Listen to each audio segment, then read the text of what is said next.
கிறிஸ்துவில் அன்பார்ந்த சகோதர சகோதரிகளே, இன்றைய நற்செய்தி வாசகம் மத்தேயு 9வது அதிகாரம் 32 38 வரை உள்ள இறை வசனங்கள். இன்றைய நற்செய்தியில் பேச முடியாத ஒரு மனிதனை இயேசு கிறிஸ்துவிடம் கொண்டு வந்து காண்பிக்கிறார்கள். இயேசு கிறிஸ்து அவரிடமிருந்து பேயை ஓட்டுகிறார். பேயை ஓட்டிய அடுத்த நிமிடம் அந்த சகோதரர் வாயை திறந்து பேச ஆரம்பிக்கிறார். இதில் நமக்கு ஒரு ஆச்சரியமான ஒரு விஷயத்தை நம்ம பார்க்குறோம். இந்த மனிதரை, பேச முடியாத ஒரு மனிதரை, அவர் அந்த பேச முடியாத தன்மையை போ என்று சொல்லவில்லை, அது வாயை திறந்து பேசினான் என்று சொல்லலை, பேயை ஓட்டுகிறார். அந்த பேயை ஓட்டிய அடுத்த நிமிடம் அந்த மனிதரால் பேச முடிகிறது. அப்போ ஒரு சில பேய்கள் மனிதனை பேச விடாமல் வாயை அடைக்கிறதை நாம் பார்க்கிறோம்.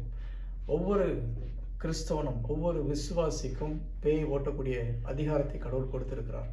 நாம் மார்க் 16வது அதிகாரம் 17, 18 இறை வார்த்தைகளை படிக்கும் பொழுது, என்னை நம்புகிறவன் நோயாளிகள் மேல் கை வைப்பான், நோய்கள் குணமாகும், அவர்கள் பேய்களை ஓட்டுவார்கள், கொல்லும் நஞ்சை குடித்தாலும் அவர்களுக்கு ஒரு தீங்கும் விளையாது என்று ஆண்டவர் சொல்லியிருக்கிறார்.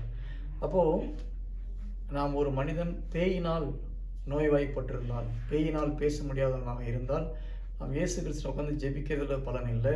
அதுக்கு பதிலாக நமக்கு கொடுத்த அதிகாரத்தை பயன்படுத்தி நம்பிக்கையோடு அந்த தீய சக்தியை நாம் துரத்த வேண்டும். அது ஒவ்வொரு கிறிஸ்துவனுடைய கடமையாக இருக்கிறது. Praise the Lord. Hallelujah.